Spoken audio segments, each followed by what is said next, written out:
नमस्कार दोस्तों, मैं हूं मायावी और आप सुन रहे हैं हॉरर कहानी, वह भी मेरी जुबानी। दोस्तों, आज का हॉरर पॉडकास्ट एक ट्रक ड्राइवर की है जिनका नाम है श्री राम। तो चलिए बिना किसी देरी के अब ये कहानी श्री राम जी के पॉइंट ऑफ व्यू से सुनते हैं। लेकिन कहानी को शुरू करने से पहले, जैसा कि मैं आप लोगों से हमेशा कहता हूं, वैसे तो आप लोगों ने बहुत सी डरावनी और रोंगटे खड़े कर देने वाली कहानियां सुनी होंगी, लेकिन मुझे पूरी उम्मीद है कि आज की हमारी यह कहानी सुनकर आपको सच में डर का एहसास होने वाला है और रात को अकेले सोने से पहले आपको 2 बार सोचना पड़ेगा। बस मेरी आपसे इतनी गुजारिश है कि आप अगर इस कहानी को पूरा सुनेंगे तो आपको सच में बहुत ज्यादा मजा आने वाला है और आप इस माहौल में खो जाएंगे। साथ ही अगर आप पहली बार हमारे इस चैनल पर आए हैं तो चैनल को अभी सब्सक्राइब कर लीजिए और बेल आइकॉन को भी दबा दीजिए। ऐसा करने से हमारी और आपकी नजदीकियां बढ़ जाएंगी और आगे आने वाली डर से भरी कहानियां आप तक आसानी से पहुंच जाएंगी। और अगर आप लोग चाहते हैं कि आपका नाम वीडियो में लिया जाए तो कमेंट में अपना नाम और अपने शहर का नाम जरूर लिखें। तो ज्यादा समय ना लेते हुए कहानी की शुरुआत करते हैं। नमस्कार दोस्तों, मेरा नाम श्री राम है और मैं ड्राइवरी की दुनिया का एक पुराना मुसाफिर हूं। दोस्तों, अक्सर आप लोगों ने कई बार ऐसा सुना होगा कि बहुत सी सुनसान सड़कों पर या किसी हाईवे पर जब किसी इंसान का एक्सीडेंट हो जाता है और उस एक्सीडेंट के दौरान उस इंसान की मौत हो जाती है तो फिर कच्ची मौत मरने की वजह से उसकी आत्मा वहीं पर भटकती रहती है और ऐसा माना जाता है कि फिर वो आत्मा इंसाफ की प्यासी या कभी कभी खून की प्यासी बन जाती है, जिसके चलते जिस जगह पर उस इंसान का एक्सीडेंट हुआ होता है उसी जगह पर उसके मरने के बाद आगे भी बहुत सारे एक्सीडेंट होते रहते हैं। शायद हमारे देश के अंदर ऐसी बहुत सी सुनसान सड़कें इस चीज के लिए मशहूर भी हैं, जिनको कई लोगों के द्वारा हॉन्टेड भी कहा जाता है। हमारे ड्राइवरों की दुनिया में ऐसी जगहों के बारे में किस्से आम हैं। पुराने तजुर्बेकार ड्राइवर अक्सर रात के वक्त ऐसी सड़कों से सफर तय करने से बचते भी हैं। लेकिन आप लोग ये बात भी अच्छी तरह से जानते होंगे कि हमारे पेशे में जो नए नए लड़के आते हैं उनका खून काफी ज्यादा उबाल मारता रहता है और वो अक्सर ऐसी बातों पर बिल्कुल भी विश्वास नहीं करते, जिसके चलते अनजाने में या नादानी में कई बार वो ऐसी गलती कर बैठते हैं जिसकी वजह से वो एक इतनी भयानक मुसीबत में फंस जाते हैं जिस मुसीबत से जान बचाकर निकल पाना भी उनके लिए नामुमकिन हो जाता है। और ऐसा ही एक नामुमकिन किस्सा मेरे और मेरे हेल्पर छोटू के साथ भी हुआ था, जब हम लोग दिल्ली से कोलकाता के लिए एक जरूरी सामान लेकर जा रहे थे। दरअसल मैं जिस ट्रांसपोर्ट कंपनी में काम करता था उसके मालिक सेठ घनश्याम दास जी ने एक बिल्कुल नया ट्रक खरीदा था, एकदम चमचमाता हुआ विदेशी इंजन वाला, जिसकी ताकत पुराने ट्रकों से कहीं ज्यादा थी। अब नया ट्रक लेने के बावजूद भी सेठ जी उसे किसी नौसिखिए ड्राइवर के हाथ में नहीं देना चाहते थे और लगभग उसी टाइम पर हमें बाढ़ में फंसे एक इलाके के लिए दवाइयों का एक बहुत जरूरी कंसाइनमेंट पहुंचाने का ऑर्डर मिला, जिसके चलते हम लोगों के लिए जो सबसे बड़ी प्रॉब्लम थी वो ये थी कि हम लोग कोलकाता वक्त पर कैसे पहुंचे।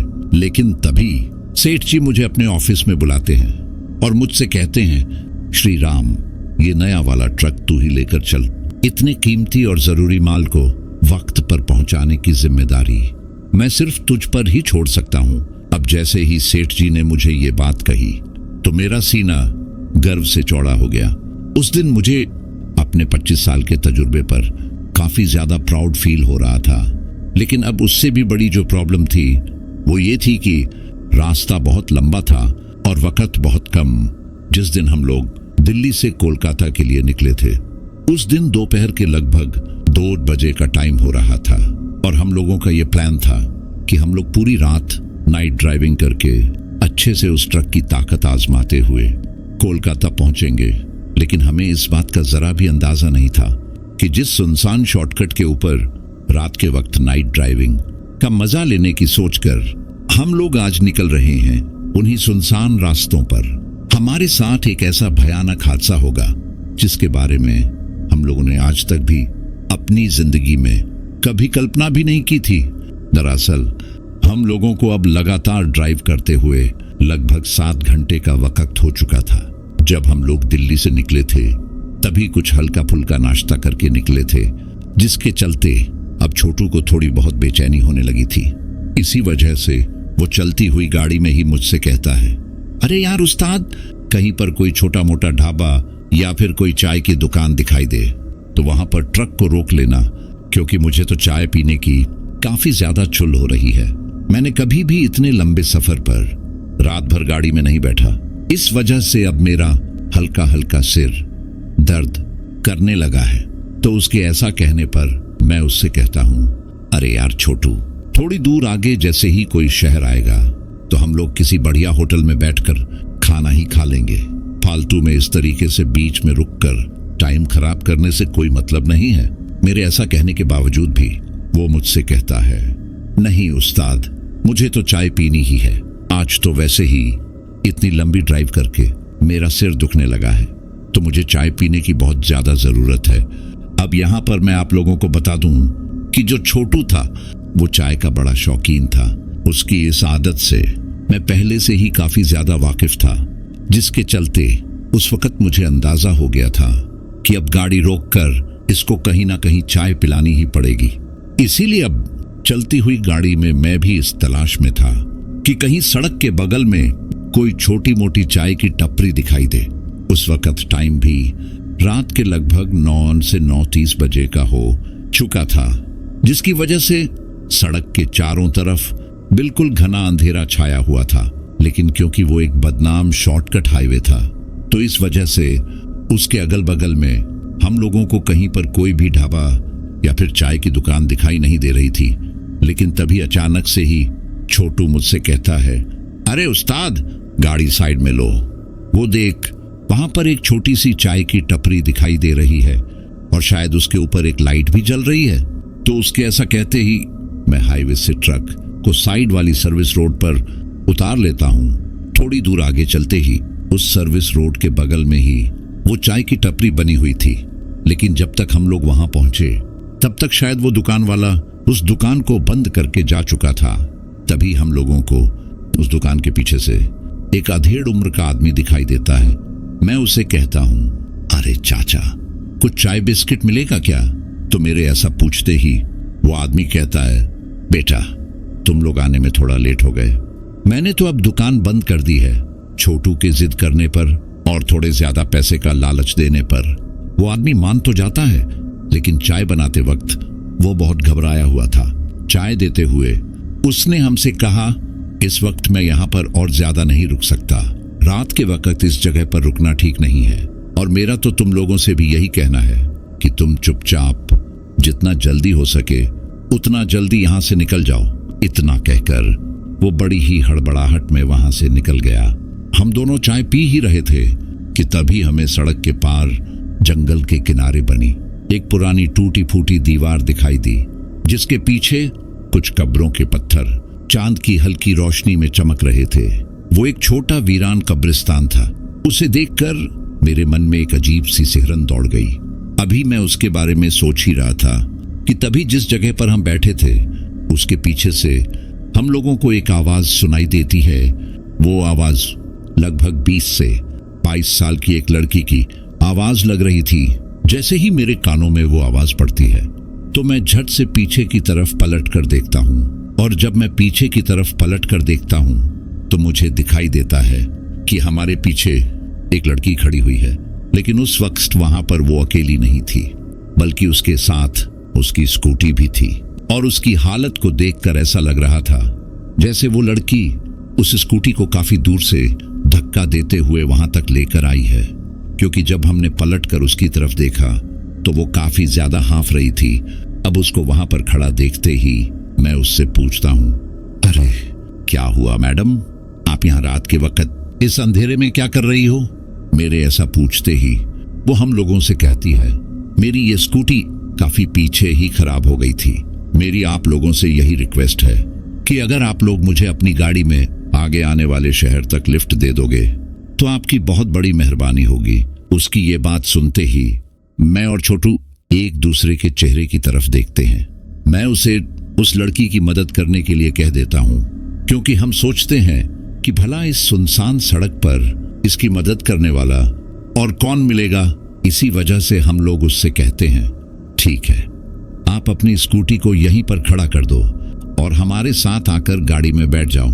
ट्रक में बैठने के साथ ही वो लड़की हम लोगों को बताती है कि यहाँ से लगभग 20 किमी आगे उसका गांव है। तभी उसकी नजर सड़क के उस पार वाले कब्रिस्तान पर पड़ती है और वो धीरे से कांपती हुई आवाज में बोलती है, अगर उस दिन हम उस कब्रिस्तान के पास से ना गुजरे होते तो आज मैं भी यहाँ पर यूं भटक नहीं रही होती। अब जैसे ही उस लड़की ने ये बात बोली तो मैं उससे कहता हूँ, क्या कहा आपने?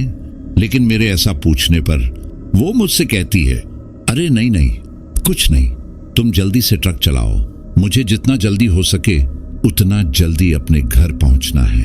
तो उसके ऐसा कहते ही मैं और छोटू पहले की तरह ही आगे की सीट पर बैठे हुए थे और वो लड़की अकेली ही पीछे सोने वाली सीट पर बैठ जाती है। अब जैसे ही हम लोग वहां से रवाना होते हैं तो मेरे दिमाग में बार बार उस लड़की की कही हुई वह लाइन खटकने लगती है।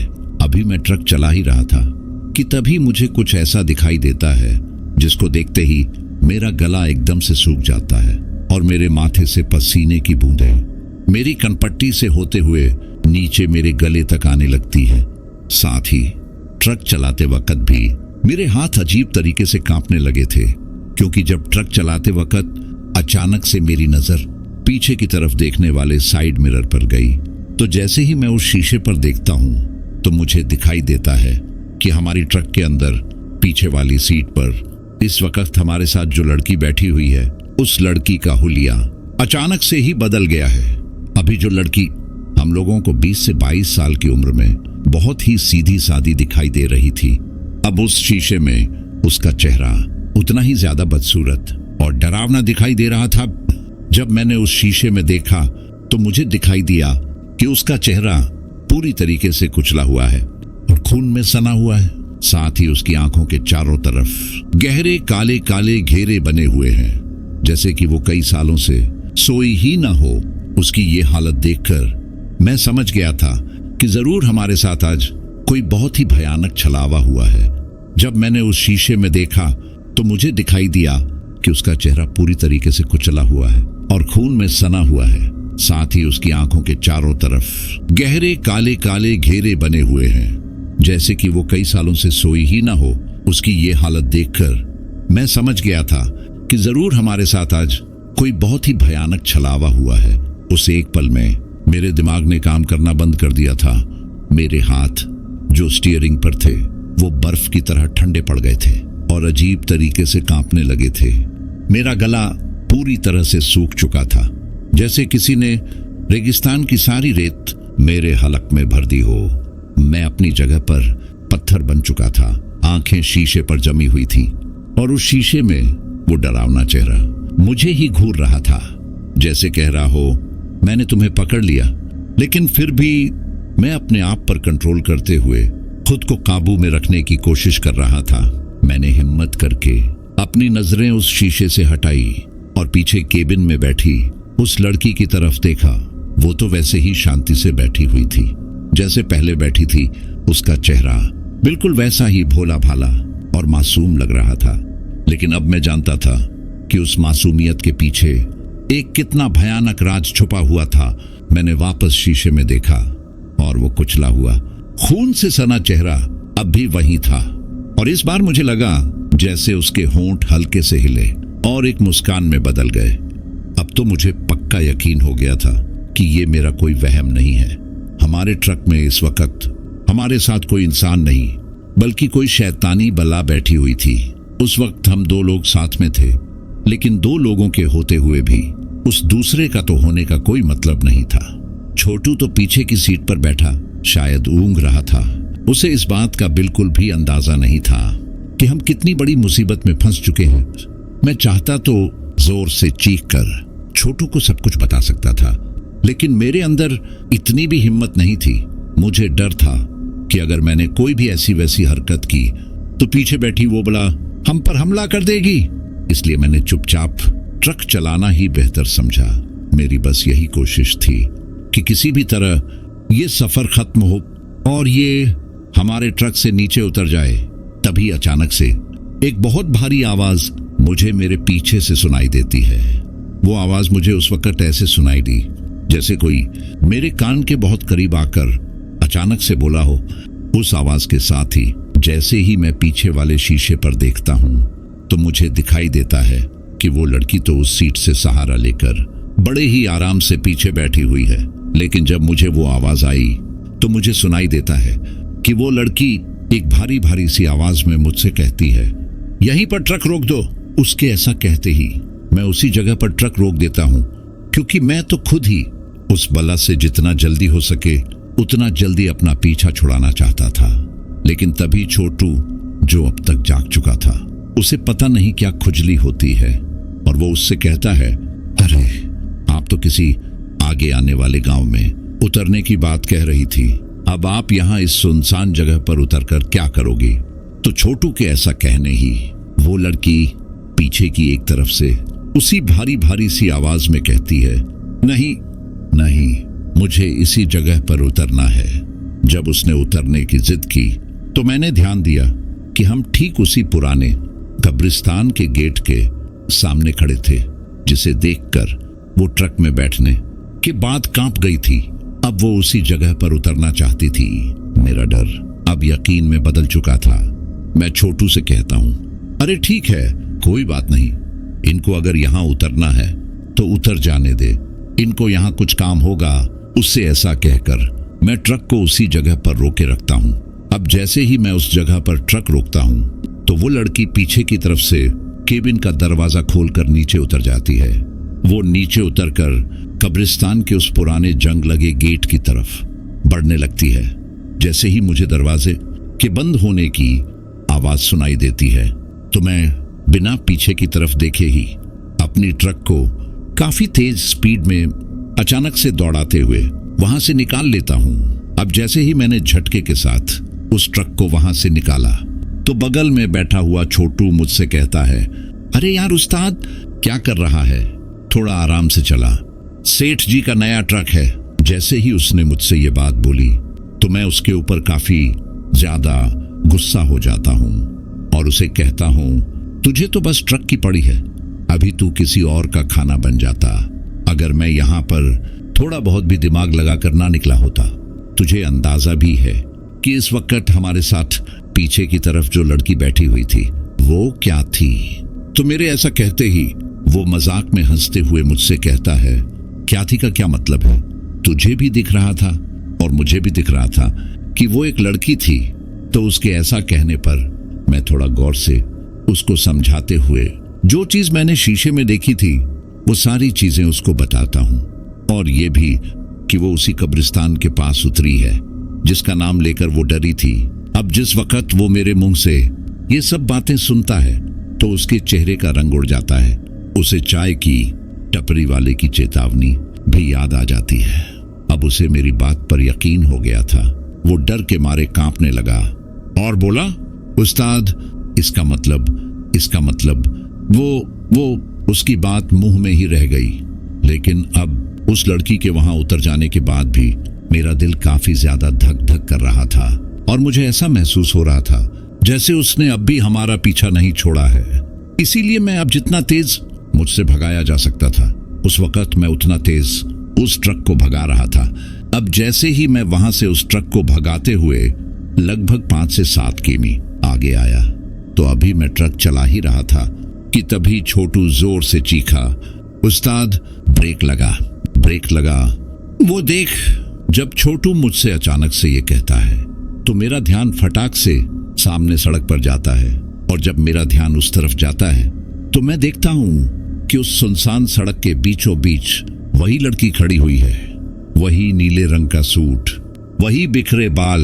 ये देखकर हम दोनों की ही फटी की फटी रह गई थी। मैं उससे कहता हूं, देख ले, तुझे मेरी बात पर यकीन नहीं हो रहा था, लेकिन मैं तुझे जो कुछ भी कह रहा था वो सच था। ये कोई लड़की नहीं है, बल्कि कोई बहुत ही भयंकर डरावनी बला है जो आज हमारे पीछे पड़ गई है। अब जैसे ही छोटू को इस बात का एहसास होता है तो उसकी हालत खराब हो जाती है और वो डर के मारे अजीब तरीके से कुछ बड़बड़ाने लगा था। लेकिन तभी मैं उससे कहता हूं, तू थोड़ा शांत रह और दरवाजे खिड़की सब कस के बंद कर ले, चाहे कुछ भी हो। हम लोगों को किसी भी हाल में गाड़ी से नीचे नहीं उतरना है। अभी हम दोनों आपस में उस वक्त जिस जगह पर ये सब बातें कर रहे थे, वहां हमारी ट्रक उस लड़की से कुछ 100 मीटर की दूरी पर सड़क के बिल्कुल बीचों बीच रुकी हुई थी। लेकिन तभी अचानक से ही, पलक झपकते ही, वो लड़की हमारी आंखों के सामने से गायब हो गई। हम हैरान होकर इधर उधर देख ही रहे थे कि तभी धड़ाम करके एक जोरदार आवाज हुई और हमारा पूरा ट्रक बाईं तरफ से बुरी तरह हिल गया। ऐसा लगा जैसे किसी दूसरी गाड़ी ने हमें साइड से टक्कर मार दी हो। टक्कर इतनी जोरदार थी कि ट्रक एक पल के लिए 2 पहियों पर उठ गया और मुझे लगा कि अब हम पलट ही जाएंगे। मैंने पूरी ताकत से स्टीयरिंग को पकड़ा और किसी तरह ट्रक को सीधा किया। लेकिन वो टक्कर किसी गाड़ी की नहीं थी, या क्योंकि जब मैंने साइड वाले शीशे में देखा तो दूर दूर तक कोई दूसरी गाड़ी नहीं थी। लेकिन तभी मुझे शीशे में कुछ ऐसा दिखा जिसे देखकर मेरा खून जम गया। मुझे शीशे में उस लड़की का वही कुचला हुआ डरावना चेहरा दिखाई दिया। वो ट्रक की खिड़की के शीशे से अपना चेहरा चिपकाए हुए थी और अंदर झांक रही थी। उसके दांत किसी जानवर की तरह नुकीले थे और वो उन्हें आपस में किटकिटा रही थी। और फिर हमें एक हंसी सुनाई दी। वो हंसी नहीं थी, वो एक खौफनाक कहा था जो सीधे हमारे कानों से होते हुए हमारी रूह में उतर रहा था। ऐसा लग रहा था जैसे वो आवाज ट्रक के अंदर से ही आ रही हो। ये देखते ही छोटू की घिघी बंध जाती है। वो अपने मुंह से मुझे कुछ बोल भी नहीं पाता। उस तरफ देखते ही वो सिर्फ अपने एक हाथ से मेरे हाथ को पकड़ता है। ढाबे के बाहर सिर्फ एक ही ट्रक खड़ा था और अंदर भी कोई खास चहल पहल नहीं थी। हमने अपना ट्रक उस पुराने ट्रक के पास जाकर खड़ा कर दिया। जैसे ही ट्रक रुका, हम दोनों लगभग कूदते हुए नीचे उतरे। हमारे पैर जमीन पर कांप रहे थे। हम भागकर ढाबे के अंदर गए। अंदर एक बुजुर्ग सरदार जी अपनी गद्दी पर बैठे ऊँघ रहे थे। हमारे अंदर घुसते ही उनकी नींद टूटी। उन्होंने अपनी बड़ी बड़ी आंखों से हमें ऊपर से नीचे तक देखा। हमारे चेहरे का रंग उड़ा हुआ था, कपड़ों पर पसीना था और हमारी आंखें खौफ से फटी हुई थीं। हमारी हालत देखकर ही वो सरदार जी समझ गए कि हम किसी मामूली परेशानी में नहीं हैं। मैंने कांपती हुई आवाज में कहा, सरदार जी, पानी मिलेगा? उन्होंने बिना कुछ कहे पानी के जग की तरफ इशारा कर दिया। हम दोनों ने घटाघट करके कई गिलास पानी पी लिया। पानी पीने के बाद जब थोड़ी हिम्मत आई तो मैंने पूछा, सरदार जी, इस सड़क पर मामला क्या है? ये इतनी सुनसान क्यों है? सरदार जी ने हमें घूरते हुए कहा, क्यों पुत्र, खैर तो है। लगता है उस कब्रिस्तान वाली से मुलाकात हो गई। उनका इतना कहना ही था कि छोटू फफक फक कर रोने लगा। मैं भी खुद को रोक नहीं पाया और मैंने सरदार जी को शुरू से लेकर आखिर तक सारी कहानी बता दी। वो चाय की टपरी, वो लड़की, उसका कब्रिस्तान के पास उतरना और फिर बार बार हमारा रास्ता रोकना। हमारी कहानी सुनकर सरदार जी के चेहरे पर कोई हैरानी नहीं आई। उन्होंने एक गहरी सांस ली और बोले, तुम लोग बहुत किस्मत वाले हो पुत्र, जो जिंदा बचकर यहाँ तक पहुँच गए। तब उस सरदार जी ने हमें जो कहानी सुनाई, उसे सुनकर हमारी रही सही हिम्मत भी जवाब दे गई। सरदार जी ने बताया, आज से कई साल पहले पास के ही एक गांव में एक लड़की रहती थी। नाम था नाजिया। उसे किसी दूसरे मजहब के लड़के से प्यार हो गया था। जब उसके घर वालों को पता चला तो उन्होंने इज्जत के नाम पर उसे बेरहमी से मार डाला। पुलिस और दुनिया से इस गुनाह को छुपाने के लिए उन्होंने रात के अंधेरे में उसकी लाश को उसी वीरान कब्रिस्तान में एक बिना नाम की कब्र में दफना दिया। उन्होंने आगे बताया, उसके कातिलों को कभी कोई सजा नहीं मिली। तब से ही नाजिया की अतृप्त और गुस्से से भरी आत्मा उस कब्रिस्तान और इस सड़क पर भटक रही है। वो हर आने जाने वाले मुसाफिर को अपना दुश्मन समझती है। वो अकेली है और शायद अपने साथ किसी को ले जाकर अपना अकेलापन दूर करना चाहती है। आज तक जो भी रात में इस सड़क से गुजरा है, या तो पागल हो गया है या फिर कभी वापस नहीं लौटा। ये कहानी सुनकर हम दोनों सुन पड़ गए। उस लड़की का वो धीरे से कहा हुआ जुमला मेरे कानों में गूंजने लगा। अगर उस दिन हम उस कब्रिस्तान के पास से ना गुजरे होते, अब मुझे सब कुछ समझ में आ रहा था। तभी ढाबे में रखा हुआ पुराना रेडियो जो कब से बंद पड़ा था, अचानक से अपने आप चालू हो गया। उसमें से एक बहुत पुराना दर्द भरा गाना बजने लगा। हम सब हैरान होकर उस रेडियो को देखने लगे। गाना बजते बजते अचानक बंद हुआ और फिर उसमें से एक लड़की की सिसकियों और फिर गुस्से से भरी चीख की आवाज आने लगी और फिर रेडियो वापस बंद हो गया। ये देखकर सरदार जी भी घबरा गए। उन्होंने कहा, पुत्र, वो अब भी तुम्हारे पीछे है। वो तुम्हें इतनी आसानी से नहीं छोड़ेगी। मेरा कहा मानो, आज की रात यहीं रुक जाओ। सुबह सूरज निकलने के बाद ही यहां से निकलना, लेकिन मेरे सिर पर सेठ जी के माल को वक्त पर पहुंचाने की जिम्मेदारी सवार थी। मैंने सोचा कि अब तो हमें उसकी कहानी पता चल गई है, अब हम और ज्यादा सावधान रहेंगे। मैंने सरदार जी से कहा, नहीं सरदार जी, हमें निकलना होगा, काम बहुत जरूरी है। सरदार जी ने हमें बहुत समझाया, लेकिन हम नहीं माने। आखिर में उन्होंने अपनी गद्दी के नीचे से एक छोटा सा ताबीज निकाला और मेरे हाथ में देते हुए कहा, इसे अपनी गाड़ी में आगे डैशबोर्ड पर रख देना। वाहे गुरु मेहर करेंगे। हमने सरदार जी को पैसे दिए, उनका धन्यवाद किया और वापस अपने ट्रक की तरफ चल दिए। उस वक्त रात के लगभग 8 बज रहे थे। हम ट्रक में बैठे। मैंने उस तावीज को डैशबोर्ड पर रखा और भगवान का नाम लेकर ट्रक स्टार्ट कर दिया। शुरू के 15-20 मिनट सब कुछ शांत रहा। सड़क बिल्कुल खाली थी। हमारे दिल में थोड़ी हिम्मत वापस आ गई थी। हमें लग रहा था कि शायद वो ताबीज काम कर रहा है और अब हम बच जाएंगे। लेकिन हम गलत थे। अभी हम ढाबे से कुछ ही किलोमीटर आगे निकले होंगे कि अचानक ट्रक ने एक झटका खाया और फिर इंजन खांसने लगा। मैंने घबराकर डैशबोर्ड पर देखा।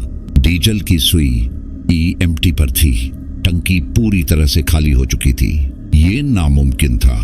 मैंने दिल्ली से निकलते वक्त टंकी फुल करवाई थी और ढाबे पर रुकने से पहले भी गेज में आधा डीजल दिखा रहा था। तो फिर अचानक से सारा डीजल कहां चला गया? ट्रक 2-3 बार और झटका खाने के बाद आखिरकार बंद हो गया। जैसे ही इंजन बंद हुआ, ट्रक की हेडलाइट भी बंद हो गई और चारों तरफ घना दम घोटने वाला अंधेरा छा गया। हम एक बार फिर उसी सुनसान डरावनी सड़क पर फंस चुके थे, लेकिन इस बार हमारे पास भागने का कोई रास्ता नहीं था। हमारा ट्रक अब लोहे का एक ताबूत बन चुका था। मैंने कांपते हाथों से टॉर्च जलाई और बाहर की तरफ रोशनी मारी और जैसे ही टॉर्च की रोशनी सामने पड़ी, उसे देखकर मेरी और छोटू की चीख एक साथ निकल गई। हमारी गाड़ी ठीक उसी जगह पर आकर बंद हुई थी जहां वो पुराना वीरान कब्रिस्तान था। हम ठीक उसके जंग लगे हुए मेन गेट के सामने खड़े थे। ऐसा लग रहा था जैसे हम भागकर कहीं नहीं गए, बल्कि हमें खींचकर वापस उसी मौत के कुएं के मुंह पर ला खड़ा किया गया था। और उस कब्रिस्तान के गेट के पीछे अंधेरे में हमें एक साया खड़ा हुआ दिखाई दिया। हमारी गाड़ी ठीक उसी जगह पर आकर बंद हुई थी जहां वो पुराना वीरान कब्रिस्तान था। हम ठीक उसके जंग लगे हुए मेन गेट के सामने खड़े थे। ऐसा लग रहा था जैसे हम भागकर कहीं नहीं गए, बल्कि हमें खींचकर वापस उसी मौत के कुएं के मुंह पर ला खड़ा किया गया था। और उस कब्रिस्तान के गेट के पीछे अंधेरे में हमें एक साया खड़ा हुआ दिखाई दिया। वो नाजिया थी। जैसे ही हमारी टॉर्च की रोशनी उस पर पड़ी, कब्रिस्तान के लोहे के गेट जोर जोर से हिलने लगे, जैसे कोई अनदेखा तूफान उन्हें जड़ से उखाड़ फेंकना चाहता हो। खटखट खटखट की कान फाड़ देने वाली आवाज उस भयानक सन्नाटे में गूंजने लगी। ये नजारा देखकर छोटू की हालत ऐसी हो गई थी जैसे किसी ने उसकी रूह ही जिस्म से खींच ली हो। वो न चीख पा रहा था, ना रो पा रहा था। उसकी आंखें पथरा गई थीं और वो बस सामने उस भयावह मंजर को देख रहा था। मेरे पूरे बदन पर पसीने की ठंडी बूंदें बहने लगी थीं। स्टीयरिंग व्हील पर मेरी पकड़ इतनी मजबूत हो गई थी कि मेरी उंगलियों में दर्द होने लगा था। गेट का हिलना और भी तेज होता जा रहा था, लेकिन वो खुल नहीं रहा था। तभी हमें फुसफुसाने की आवाजें आने लगी। वो आवाजें किसी एक दिशा से नहीं आ रही थी। ऐसा लग रहा था जैसे कब्रिस्तान के अंदर हर कब्र से, मिट्टी के नीचे से दफन मुर्दे एक साथ बोल रहे हों। वो किसी की अधूरी बातें थी, टूटे हुए शब्द थे। अन्याय, जलेनिया, धोखा, कोई नहीं, अकेले। वो नाजिया का दर्द था, उसका अकेलापन था, जो उन मुर्दों की जुबान से बाहर आ रहा था। छोटू अब और बर्दाश्त नहीं कर पाया। वो अचानक से होश में आया और पागलों की तरह चीखने लगा, हम यहां मर जाएंगे उस्ताद, मैं नहीं रुकूंगा यहां, मैं भाग रहा हूं। इतना कहकर वो अपनी साइड का दरवाजा खोलने के लिए लपका। जैसे ही उसने दरवाजे का हैंडल पकड़ा, मैंने झपट कर उसका हाथ पकड़ लिया और उसे पीछे खींचते हुए चिल्लाया, पागल हो गया है क्या छोटू? बाहर मौत खड़ी है, दरवाजा मत खोलना। लेकिन डर उस पर इस कदर हावी हो चुका था कि वो मेरी सुनने को तैयार नहीं था। वो मुझसे हाथापाई करने लगा, दरवाजा खोलने की जिद करने लगा। हम दोनों ट्रक के छोटे से केबिन में गुत्था हो रहे थे। बाहर कब्रिस्तान का गेट टूट जाने पर आमादा था और अंदर मैं अपने ही साथी से लड़ रहा था, उसे बचाने के लिए। तभी डैशबोर्ड पर रखा वो ताबीज जो सरदार जी ने दिया था, अचानक से हल्की हल्की रोशनी के साथ चमकने लगा। जैसे ही ताबीज चमका, गेट का हिलना और वो भयानक फुसफुसाहटें एक पल के लिए थोड़ी धीमी पड़ गई। हमें एक पल के लिए सांस लेने का मौका मिला। वो ताबीज हमारी ढाल बन गया था, लेकिन हमारी राहत ज्यादा देर तक नहीं टिकी। जब नाजिया ने देखा कि वो हमें डराकर या सीधे सीधे हम पर हमला नहीं कर पा रही है, तो उसने अपनी चाल बदल दी। अचानक से गेट का हिलना और फुसफुसाहटें बंद हो गईं। चारों तरफ एक भयानक सन्नाटा छा गया। वो साया अब भी वहीं खड़ा था, बिल्कुल शांत, जैसे किसी हुक्म का इंतजार कर रहा हो। और फिर हमें एक आवाज सुनाई दी, एक जानी पहचानी, एक बहुत ही ममता भरी आवाज। वो एक औरत की आवाज थी जो छोटू का नाम पुकार रही थी। छोटू बेटा, छोटू देख, मैं यहां हूं, मुझे बचा ले बेटा, इन लोगों ने मुझे यहां कैद कर रखा है। वो आवाज छोटू की मां की आवाज थी। मैं ये जानता था कि छोटू की मां गांव में है, वो यहां से हजारों किलोमीटर दूर है। ये नामुमकिन था। ये उसी रूह का एक और घिनौना खेल था। लेकिन छोटू के लिए उस खौफ के आलम में वो उसकी अपनी मां की आवाज थी जो मदद के लिए पुकार रही थी। ये सुनना था कि छोटू के अंदर जैसे कोई तूफान आ गया। उसकी आंखों में आंसू और गुस्सा एक साथ भर गए। उसने मेरी तरफ देखा और बोला, उस्ताद, वो मेरी मां है। वो यहाँ कैसे?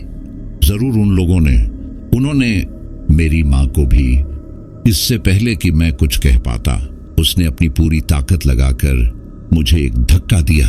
मैं अपनी सीट से टकराया और एक पल के लिए मेरा ध्यान भटक गया।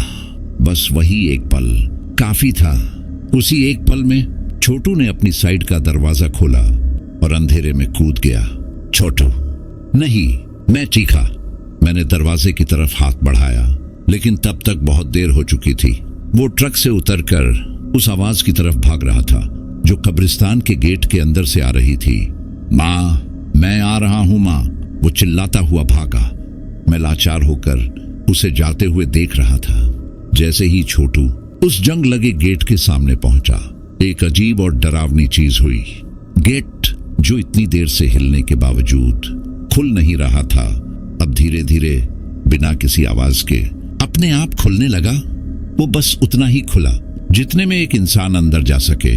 छोटू बिना एक पल सोचे उस अंधेरे कब्रिस्तान के अंदर घुस गया और जैसे ही वो अंदर गया, धड़ाम की एक जोरदार आवाज के साथ वो गेट वापस बंद हो गया। सब कुछ शांत हो गया। उसकी मां की आवाज बंद हो गई, छोटू की आवाज भी बंद हो गई। वो उस कब्रिस्तान के अंधेरे में समा चुका था। मैं अकेला रह गया था। मैं उस शैतान की मांद में अपने दोस्त को जाते हुए देख चुका था और मैं कुछ नहीं कर सका। मेरा ट्रक एक लोहे का ताबूत था और मैं उसके अंदर जिंदा दफन हो चुका था। धड़ाम की एक जोरदार आवाज के साथ वो गेट वापस बंद हो गया। सब कुछ शांत हो गया। उसकी मां की आवाज बंद हो गई। छोटू की आवाज भी बंद हो गई। वो उस कब्रिस्तान के अंधेरे में समा चुका था। मैं अकेला रह गया था। मैं उस शैतान की मांद में अपने दोस्त को जाते हुए देख चुका था और मैं कुछ नहीं कर सका। मेरा ट्रक एक लोहे का ताबूत था और मैं उसके अंदर जिंदा दफन हो चुका था। मैं अपनी सीट पर जम गया था। मेरा दिमाग खाली हो चुका था। वो चला गया था। मैंने उसे बचाने की कोशिश की, लेकिन मैं हार गया। मैं अकेला रह गया था। ट्रक का वो केबिन जो पहले छोटा लग रहा था, अब किसी वीरान गुफा की तरह बड़ा और खाली लग रहा था। वक्त गुजरता गया। मिनट घंटों जैसे लगने लगे। मैं बस बैठा रहा। सामने कब्रिस्तान के उस मनहूस गेट को घूरता हुआ मेरे अंदर अब डर भी खत्म हो चुका था। उसकी जगह एक अजीब सी सुन्नता ने ले ली थी। मुझे लग रहा था कि अब अगला नंबर मेरा है। वो गेट फिर से खुलेगा और वो आकर मुझे भी अपने साथ ले जाएगी। मैं इसी ख्याल में डूबा हुआ था कि तभी मुझे कब्रिस्तान के अंदर से कुछ आवाजें आने लगी। चीखने या रोने की नहीं, बल्कि किसी के धीरे धीरे कुछ गाने की। एक औरत की आवाज में एक बहुत ही दर्द भरी उदास लोरी। वो आवाज मेरे कानों में मिश्री की तरह घुल जरूर रही थी, पर उससे मेरी रूह कांप रही थी। फिर वो लोरी बंद हो गई और मिट्टी खोदने की आवाज आने लगी, जैसे कोई फावड़े से लगातार एक ही जगह पर खोद रहा हो। ये आवाजें सुनकर मेरा दम घुटने लगा। मैं ना यहां से जा सकता था, ना ही कुछ कर सकता था। सिर्फ इंतजार, अपनी मौत का इंतजार। और फिर अचानक सब आवाजें बंद हो गईं। मैं इसी ख्याल में था कि तभी मेरे बगल वाली छोटू की साइड वाली खिड़की पर किसी ने दस्तक दी। मेरा दिल उछलकर मेरे मुंह में आ गया। मैंने डरते डरते उस तरफ देखा। बाहर छोटू खड़ा था। वो बुरी तरह हाँफ रहा था। उसके कपड़ों पर मिट्टी लगी थी, लेकिन वो जिंदा था। वो सही सलामत था। वो खिड़की पीटते हुए घबराई हुई आवाज में बोल रहा था, उस्ताद, दरवाजा खोलो, जल्दी खोलो उस्ताद। वो मेरे पीछे है। उसे जिंदा देखकर मेरी जान में जान आई। एक पल के लिए मैं अपनी सारी तकलीफ, सारा डर भूल गया। लेकिन मेरे दिमाग के एक कोने में शक की घंटी भी बजी। वो उस कब्रिस्तान से जिंदा वापस कैसे आ सकता था? वो लगातार खिड़की पीट रहा था। उस्ताद, जल्दी करो, वो आ जाएगी। मेरे अंदर की इंसानियत और दोस्ती का रिश्ता मेरे डर पर भारी पड़ गया। मैंने सोचा, मैं उसे ऐसे बाहर मरने के लिए नहीं छोड़ सकता। मैंने बिना एक पल और सोचे जल्दी से अपनी सीट से झुककर उसकी साइड का दरवाजा अनलॉक कर दिया। छोटू झटके से दरवाजा खोलकर अंदर आया और आते ही दरवाजा कसकर बंद कर लिया। वो सीट पर गिर पड़ा और जोर जोर से सांसें लेने लगा। मैंने ट्रक के बाहर चारों तरफ नजर दौड़ाई। वहां कोई नहीं था। कब्रिस्तान का गेट बंद था और चारों तरफ वही भयानक सन्नाटा था। मैंने छोटू का कंधा पकड़कर पूछा, छोटू, तू ठीक तो है? क्या हुआ था तेरे साथ अंदर? और तेरी माँ? छोटू ने अपनी सांसों पर काबू पाया। उसने धीरे धीरे अपना सिर उठाया और मेरी तरफ देखा और फिर उसके चेहरे पर एक मुस्कान आई। वो कोई मामूली मुस्कान नहीं थी। वो एक बहुत ही ठंडी, अजीब और डरावनी मुस्कान थी। ऐसी मुस्कान जो मैंने उसके चेहरे पर आज से पहले कभी नहीं देखी थी। उसकी आंखों में कोई भाव नहीं था। वो कांच की गोलियों की तरह खाली और बेजान लग रही थी। उसने मेरी आंखों में आंखें डालकर एक ऐसी आवाज में कहा जो थी तो छोटू की, पर लग नहीं रही थी। एक गहरी सर्द आवाज जिसमें किसी और की आवाज की हल्की सी गूंज थी। वो कहीं नहीं गई उस्ताद, वो तो अब हमारे साथ है। छोटू के मुंह से निकले ये शब्द किसी जर की तरह मेरे कानों में घुले और मेरे पूरे जिस्म में फैल गए। मैं अपनी सीट पर ऐसे जम गया जैसे किसी ने मुझे पत्थर का बना दिया हो। मेरे सामने मेरा हेल्पर, मेरा छोटू बैठा था, लेकिन मैं जानता था कि अब वो छोटू नहीं था। उसकी आंखों में जो खालीपन था, उसके चेहरे पर जो सर्द मुस्कान थी, वो किसी इंसान की हो ही नहीं सकती थी। मैंने कांपती हुई आवाज में पूछने की हिम्मत की, तू कौन है और मेरा छोटू कहाँ है? उसकी मुस्कान और चौड़ी हो गई। उसने अपना सिर एक अजीब गैर इंसानी तरीके से एक तरफ झुकाया और बोला, छोटू। छोटू तो अब थक कर सो गया है। वो बहुत अकेला था, बहुत डरा हुआ था। मैंने बस उसका अकेलापन दूर कर दिया। उसकी आवाज थी तो छोटू की, लेकिन उसमें नाजिया की एक खनकती हुई डरावनी गूंज शामिल थी। उसने आगे कहा, तुम्हारा जिस्म बहुत गर्म है श्री राम। कई सालों से मैंने किसी जिंदा इंसान की गर्मी महसूस नहीं की। उस ठंडी गीली कब्र में बहुत घुटन होती है। उसकी बातें सुनकर मेरे रोंगटे खड़े हो गए। मैं अपनी सीट पर और पीछे सरक गया, दरवाजे से लगभग चिपक गया। मैंने घबराकर डैशबोर्ड पर रखे उस ताबीज की तरफ देखा। वो अब नहीं चमक रहा था। अब क्या पूरी रात यहीं खड़े रहने का इरादा है? वो छोटू बोला, चल हमें यहां से निकलना है। मैंने हैरानी से पूछा, निकलना है? गाड़ी में डीजल नहीं है? डीजल की जरूरत किसे है? उसने कहा और मेरी तरफ देखा। उसकी आंखें चमक उठी। मुझे बस इस कब्रिस्तान की हदों से बाहर जाना है श्री राम। मैं सालों से यहां कैद हूं। तुम्हारा ये जिस्म मुझे आजादी देगा। मैं तुम्हारे शरीर में बैठकर यहां से बहुत दूर चली जाऊंगी। ये सुनकर मेरा दिमाग सुन्न पड़ गया। तो ये था उसका मकसद। वो मुझे मारना नहीं चाहती थी, मेरे जिस्म पर कब्जा करना चाहती थी, ताकि वो उस कब्रिस्तान से आजाद हो सके। मैं दहशत में कुछ बोल नहीं पाया। वो छोटू धीरे धीरे अपना हाथ मेरी तरफ बढ़ाने लगा, जैसे मेरे कंधे पर रखना चाहता हो। डरो मत श्री राम, इसमें ज्यादा तकलीफ नहीं होगी। बस तुम्हारी आत्मा को थोड़ी देर घुटन होगी, हमेशा के लिए। जैसे ही उसका हाथ मेरे करीब आया, मैं डर के मारे और पीछे हुआ। मेरा हाथ पीछे डैशबोर्ड से टकराया और उस ताबीज को छू गया। जैसे ही मेरी उंगली ने ताबीज को छुआ, वो एक बार फिर हल्की रोशनी से चमक उठा और वो छोटू जिसने अपना हाथ लगभग मुझे छुआ ही दिया था, उसने एक जोर की फुफकार मारी और अपना हाथ ऐसे पीछे खींचा जैसे आग से जल गया हो। उसकी वो ठंडी मुस्कान गायब हो गई और उसकी जगह उसके चेहरे पर नफरत और गुस्सा आ गया। उसकी आंखें अब खाली नहीं थी, वो लाल अंगारों की तरह जल रही थी। अब मैं समझ गया था, वो बला इस शरीर के अंदर तो आ गई थी, लेकिन जब तक वो ताबीज हमारे बीच था, वो मुझे सीधे सीधे छू नहीं सकती थी। मुझे एक छोटी सी, बहुत छोटी सी उम्मीद की किरण दिखाई दी।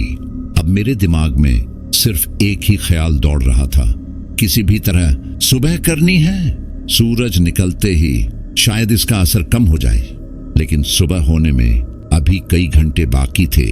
तभी मुझे अपनी बीवी की कही हुई बात याद आई। वो हमेशा कहती थी, जब भी किसी बड़ी मुसीबत में फंसना तो हनुमान जी को याद कर लेना।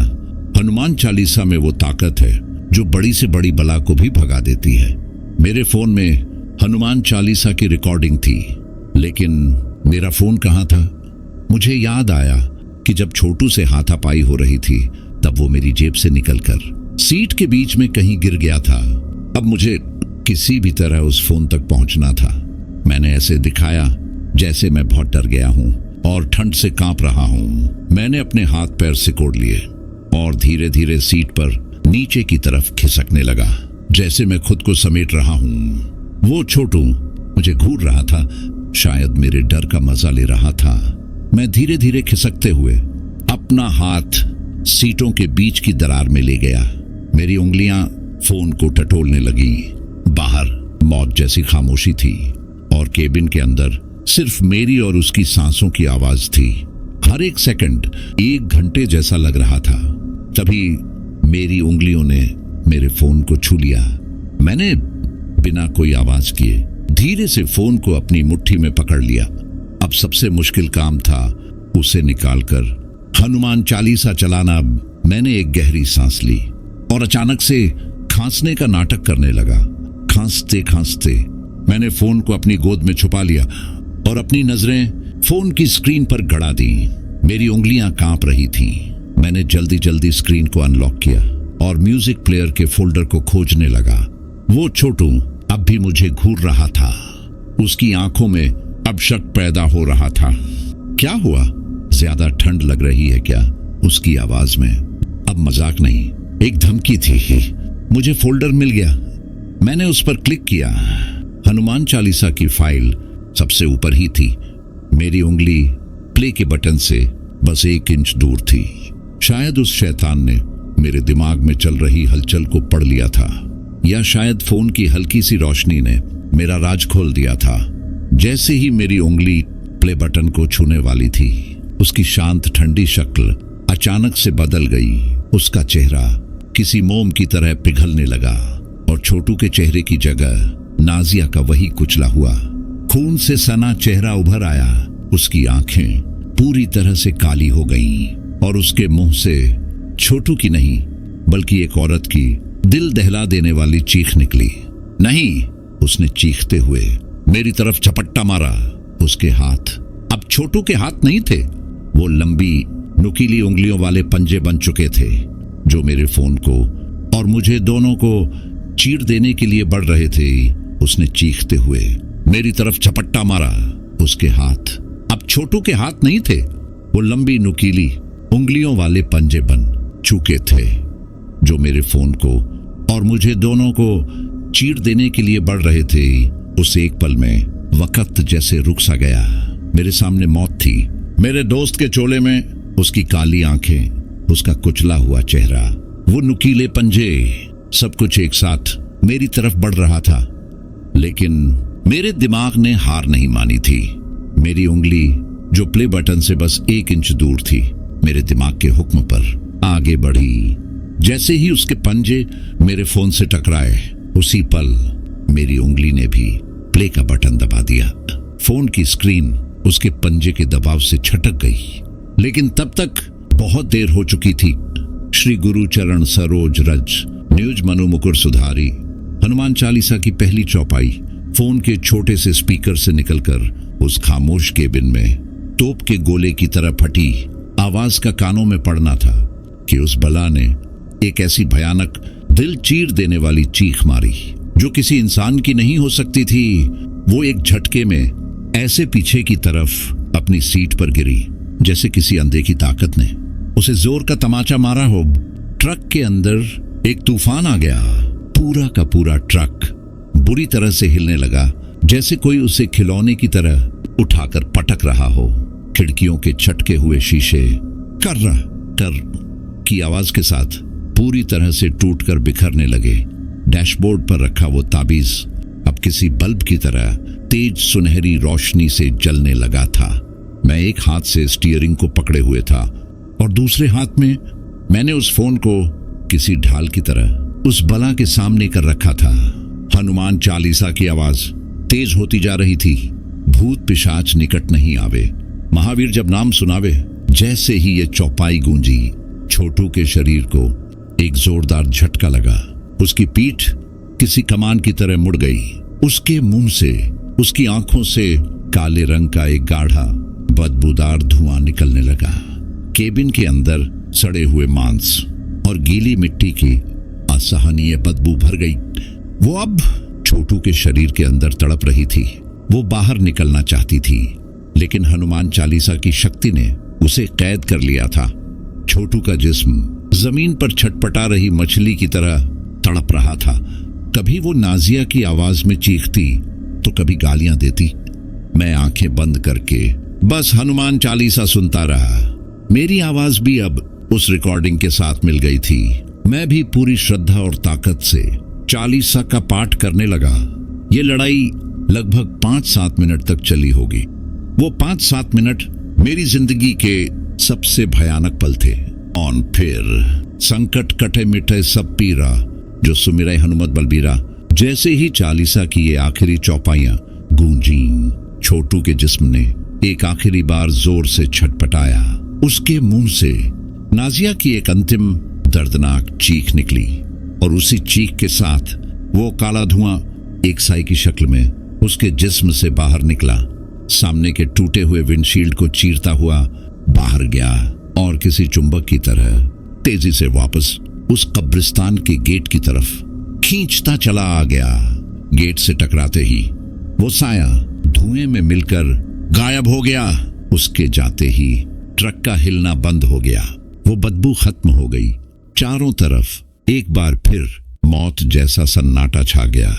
छोटू का शरीर सीट पर बेहोश पड़ा था। उसकी सांसें चल रही थी। वो जिंदा था। मैं कई मिनटों तक उसी हालत में बैठा रहा। मेरे हाथ पैर अब भी कांप रहे थे। मेरे कानों में अब भी वो चीखें गूंज रही थीं। फोन मेरे हाथ से छूटकर नीचे गिर चुका था, लेकिन उसमें अब भी हनुमान चालीसा का पाठ चल रहा था। धीरे धीरे बाहर अंधेरा छंटने लगा।